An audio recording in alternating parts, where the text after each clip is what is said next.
ये कहानी के आगाज़ में हमें एयरपोर्ट दिखाया जाता है, जहां हम ब्रेड नाम के एक पायलट को देखते हैं। वो तेज़ी से जहाज़ की तरफ जा रहा होता है और साथ ही अपनी बेटी से वीडियो कॉल पर बात भी कर रहा होता है। यटी कहती है, डैडी, मैंने आज सुबह न्यूज़ में देखा कि जिस इलाके में आप जा रहे हैं, वहाँ का मौसम बहुत ख़राब है। कई फ़्लाइट्स कैंसिल हो चुकी हैं। आपको भी अपनी फ़्लाइट कैंसिल करके वापस आ जाना चाहिए।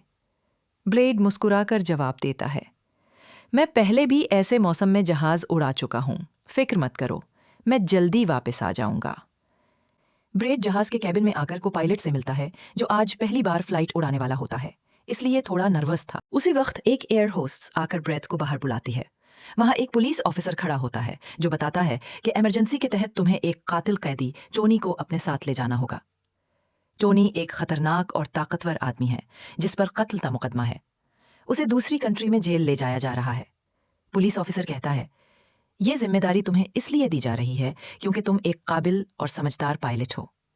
ब्रेड मान जाता है और टोनी को जहाज की आखिरी सैक पर बिठा देता है ताकि दूसरे मुसाफिरों को परेशानी ना हो। सब मुसाफिर अपनी सीटों पर बैठ जाते हैं और जहाज टेक ऑफ कर लेता है। बुलंदी पर पहुंचने के बाद ब्रीड जहाज को ऑटो पायलट पर लगाकर को पायलट से अपनी फैमिली की बातें करने लगता है। वो अपनी बेटी की तस्वीर दिखाता है और कहता है, मेरी दुनिया में वही मेरी सब कुछ है। इधर मुसाफिर खुशी से सफ़र कर रहे थे, मगर उन्हें अंदाज़ा नहीं था कि आगे उनके साथ क्या होने वाला है। अचानक मौसम ख़राब हो जाता है, बिजली कड़कती है, जहाज़ हिलने लगता है। ब्रीड ऐलान करता है, सब लोग अपनी सेट बेल्ट बांध लें। मगर रेडियो काम नहीं करता क्योंकि तूफान की वजह से सिग्नल बंद हो चुके होते हैं। चौंक एक बिजली का झटका जहाज से टकराता है और रोशनी बंद हो जाती है। ब्रेड बाहर जाकर मुसाफिरों को चेक करता है। सब महफूज होते हैं, मगर अंधेरा बढ़ रहा होता है। एक और झटका लगता है और ब्रेड का सर छत से टकरा जाता है। वो वापस आकर जहाज को संभालने की कोशिश करता है। मौसम इतना खराब था कि आगे कुछ दिखाई नहीं दे रहा था। ब्रेड कहता है, अगर हमने ऊंचाई कम न की तो जहाज तबाह हो जाएगा। ये दोनों जहाज नीचे लाने लगते हैं, मगर जहाज नीचे जा रहा होता है और ब्रीड और को पायलट किसी तरह जहाज को कंट्रोल कर लेते हैं, मगर ईंधन कम रह जाता है। वो समंदर में क्रैश लैंड करने का सोचते हैं, मगर एक जजीरा आइलैंड नज़र आ जाता है। वो वहाँ इमरजेंसी लैंडिंग कर लेते हैं। खुशकिस्मती से सब महफूज रहते हैं।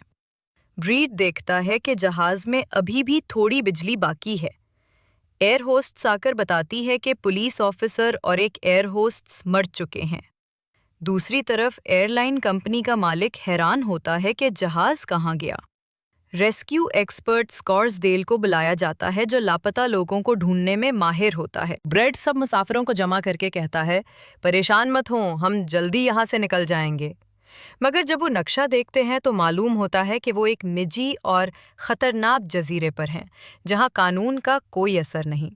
ब्रेड कहता है, हमें किसी तरह रेस्क्यू टीम से राब्ता करना होगा। वो रेडियो ठीक करने लगते हैं, मगर रेडियो जल चुका होता है। ब्रेड और टोनी जंगल की तरफ निकलते हैं ताकि राब्ते का कोई जरिया मिल सके। रास्ते में ब्रेड टोनी की हथकड़ी खोल देता है और कहता है, मुझे तुम पर भरोसा है, हमें एक साथ लड़ना होगा। जंगल में वो एक पुरानी फैक्ट्री में टेलीफोन ढूंढ लेता है। ब्रेड कंपनी को कॉल करता है, मगर लाइन ख़राब होती है। फिर वो अपनी बेटी को कॉल करके अपनी लोकेशन लिखवाता है ताकि वो रेस्क्यू टीम तक पहुंचा सके। इतने में एक दहशतगर्द उस पर हमला कर देता है, मगर ब्रेड उसे मार देता है। इसी वक्त टोनी वापस आता है, जिसने कई दहशतगर्दों को मार दिया होता है। वो ब्रेड को हथियार देता है। ये दोनों फैक्ट्री में एक वीडियो कैमरा और पासपोर्ट्स देखते हैं, जिनसे पता चलता है कि जजीरे पर दहशतगर्द मुख्तलिफ मुल्कों के लोगों को अगवा करके उनकी फैमिली से तावान लेते हैं और बाद में मार देते हैं। ये जानकर ब्रेड समझ जाता है कि इसके मुसाफिर खतरे में हैं। ये दोनों गाड़ी लेकर वापस जहाज की तरफ जाते हैं, लेकिन तब तक दहशतगर्द ग्रुप हमला कर चुका होता है और मुसाफिरों को अगवा कर लेता है। ब्रीड और टोनी उनका पीछा करते हैं, कई दहशतगर्दों को मारते हैं और मुसाफिरों को एक इमारत में कैद पाते हैं। टोनी हथौड़े से गार्ड्स को मारता है। ब्रीड चाबी हासिल करके मुसाफिरों को आज़ाद कर देता है। अब मसला ये होता है कि बाहर दर्जनों दहशतगर्द बंदूकों के साथ मौजूद हैं। ब्रीड फैसला करता है कि वो उनका ध्यान बटाएगा ताकि टोनी और मुसाफिर बच निकलें। वो बाहर जाता है और दहशतगर्दों से बात करता है। मैंने रेस्क्यू टीम को इत्तला दे दी है, अब हमें जाने दो। लेकिन वो हंसते हैं और उसे मारने लगते हैं। तन्ने में प्राइवेट रेस्क्यू टीम पहुंचकर हमला कर देती है। गोलियों की शदीद लड़ाई के बैक ब्रेड को बचा लिया जाता है। दहशतगर्दों का लीडर अपने भाई की मौत देखकर कसम खाता है कि हमें वो सबको मार डालेगा। इधर ब्रेड कहता है कि हमें फौरन जहाज लेकर निकलना होगा। प्लान के मुताबिक सब लोग जहाज में बैठ जाते हैं। दहशतगर्द एक बार फिर हमला करते हैं, मगर रेस्क्यू टीम जवाबी फायरिंग करके उन्हें मार देती है। ब्रेड जहाज स्टार्ट कर लेता है। टोनी बहादुरी से फायरिंग करके सबको बचाता है।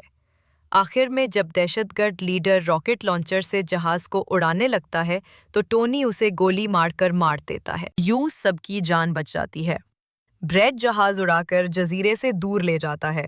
रास्ते में इंजन में आग लगती है, मगर वो किसी तरह एयरपोर्ट पर जहाज उतारने में कामयाब हो जाता है। सब लोग जिंदा बच जाते हैं। मुसाफिर तालियां बजाकर ब्रेड का शुक्रिया अदा करते हैं। आखिर में ब्रेड जहाज की सीढ़ी पर बैठकर अपनी बेटी से कॉल पर बात करता है और यहीं पर कहानी खत्म हो जाती है। अगर आपको वीडियो पसंद आई हो तो हमारे चैनल को सब्सक्राइब करें और वीडियो को लाइक करना ना भूलें।